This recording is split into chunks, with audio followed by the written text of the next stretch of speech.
Good evening, this is the Oscar expert here with Brother Bro, and it's time to review Bugonia, the new film from Yorgos Lanthimos. The film is based on the Korean film Save the Green Planet, which is absolutely one you should check out, and it really sets itself apart from that film, and I think both films are very good in their own ways. And it definitely doesn't feel like you're supplementing watching that film if you see Bugonia. Like, you should absolutely see both. The film's about a conspiracy-obsessed man and his cousin who go and kidnap a very important CEO, played by Emma Stone, because they think she is an alien. And Jesse Plemons believes that a lot of the woes of humanity are because of this CEO and the corporations. The CEO works at a healthcare company, so you can really see where he's coming from. You understand how somebody would want to believe in conspiracies and would go towards that, given the world that he is in, which of course resembles our own. And I think this film really sincerely dived into the mind of a conspiracy theorist and took their woes seriously and didn't just play them up for laughs. There are even a lot of great scenes where Jesse Plemons is kind of sparring with Emma Stone. She's kind of like this liberal elite who thinks that she can tell him, like, well, you know,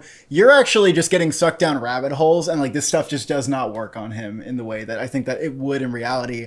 And the way that these two cannot communicate with each other at times, you understand why he thinks she's a freaking alien. This film is viciously entertaining, and that's because the characters are so thoroughly drawn in this script. Like, you really understand where they're coming from, you're curious about them, they're layered, you might like some things about them and also despise them. And when they have these conversations, the screen really lights up. This conspiracy theorist is absolutely unrelenting in his belief, and the CEO is constantly trying to trick him, get herself out of this situation. And she's a very cunning and persuasive and psychologically astute person. You know, the mind games that they're kind of playing with each other are just absolutely enthralling throughout. And I feel like this film never lost sight of the deeper purpose. And I think ultimately, on substance, what the film is saying is really interesting and important about the conspiracy-brained people. And it also has this very bleak but reverent view of humanity, which is explored in the final chapter, that I thought was very moving and beautiful.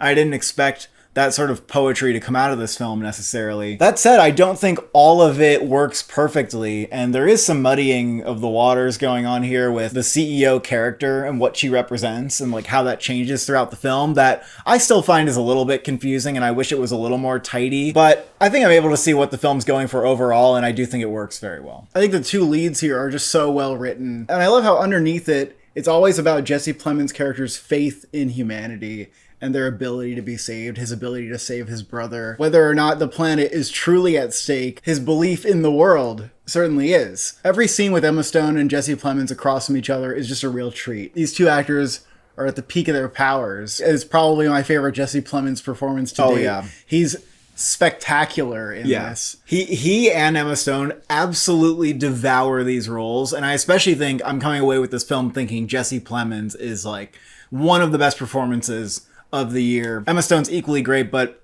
just something about that performance really stuck with me. The character is so like layered and in pain. It's just endlessly fascinating to watch Jesse Plemons' face. He's just so intense in every scene of the film, like he's about to explode. And Yorgos Lanthimos and Robbie Ryan as the DP often frame the conversations in these boxy close-ups, and they look absolutely outstanding. I love that many of the best scenes in this film are just told through those close-ups, and that we're really just getting the storytelling through the actors' faces. It was a beautifully lit film. The colors were just deeply saturated. There was just a lot of attention and care to letting the performances shine and really pop off the screen. It actually reminds me of how Paul Thomas Anderson frames and utilizes close-ups and often doesn't like cut away from them too fast. And I love Yorgos Lanthimos' signature style of having these wide-angle lenses like moving through these vast spaces, making the environment feel like a little bit surreal. I like the step that Yorgos Lanthimos is taking with this film. It's not full of that dry humor that we get with his collaborations writing with Ephthalmos Philippou, and it doesn't have the massive scale of his period films that Tony McNamara wrote. And fans of The Favorite and Poor Things might miss that it doesn't have as much scale in the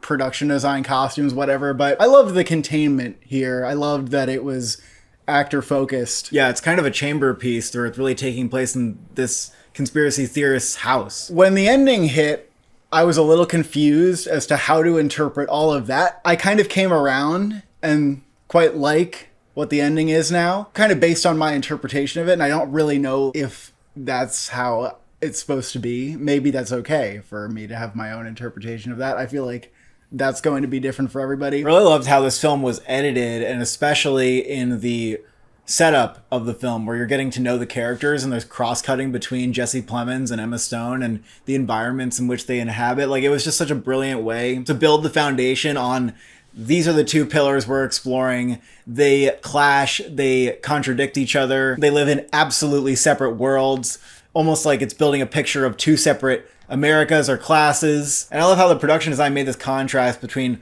Michelle's glassy and metallic fortress, if you will, and then Jesse Plemons' home has a lot of wood textures. It's very run down, cluttered, beat up. It's very revealing about the character. Both those locations being so deeply tied to the characters really stood out to me. And the score is fucking amazing here. I absolutely love Jerskin Fendrix's work. He works with a full orchestra in this film. It feels even more massive in a way than Poor Things, and it seemed influenced by 20th century classical expressionism in how there's so much dynamic and contrast between what the score is doing from scene to scene and what it is expressing at any moment. Sometimes it's blaring horns and other times it's more subdued chimes. He had an absolute feast with that orchestra. His work here made this quite contained story feel very expansive and more epic, especially towards the ending. And I think I would go with just a very strong 8 out of 10. I think for the most part, people are really going to enjoy this. I also would give this a strong 8 out of 10. Maybe there's potential for it to go up to a 9 on the next viewing. I actually felt it was stronger thematically than Poor Things, or maybe it just had like more depth or something to chew on for me than that film. Now, is this an Oscar contender? So I could see a lot of people being thrown off by the ending here.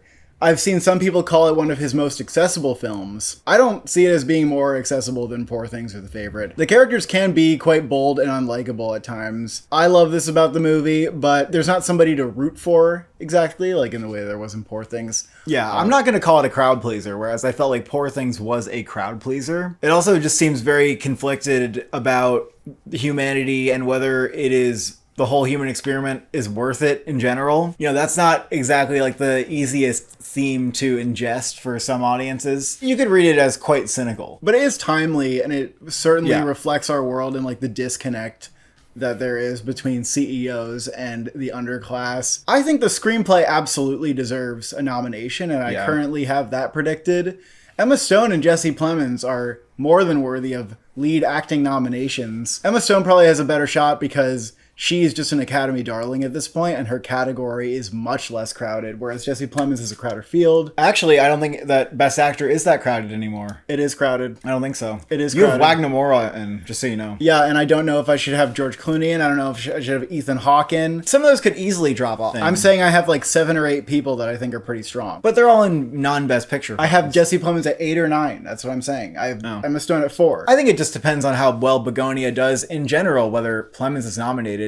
But to me, it feels clear that this is his best work. I think people will really come out buzzing about the 2 lead performances, so I feel like they're both prospects. For the film to have prospects in both lead actor and actress and screenplay, maybe even score, that feels like a lot. It's definitely in my list, but I don't know if it feels like the kind of film that is ultimately going to get in. Look, it's not getting 2 lead acting nominations without picture. Yeah. That's all I'm going to say. Right. I did feel like this is a top 15 contender, but maybe is on the outside. There are enough movies that I like but don't love that I think are competing for like the last 3 slots at the Oscars, where I would be more than happy to see Bugonia get nominated. It is clearly Focus's number 2, though, because they have Hamnet. I see the reactions are pretty mixed. Some people feel like it's okay, and then others feel like Us. It's not like Poor Things or The Favorite, which had have as good reviews as those. It's a little biting, a little contained. I'm not sure this would go all the way, but I really think it deserves some nominations, and I would love to see them happen. Thank you for watching. Thank you for subscribing. Are you a queen bee or are you a worker bee?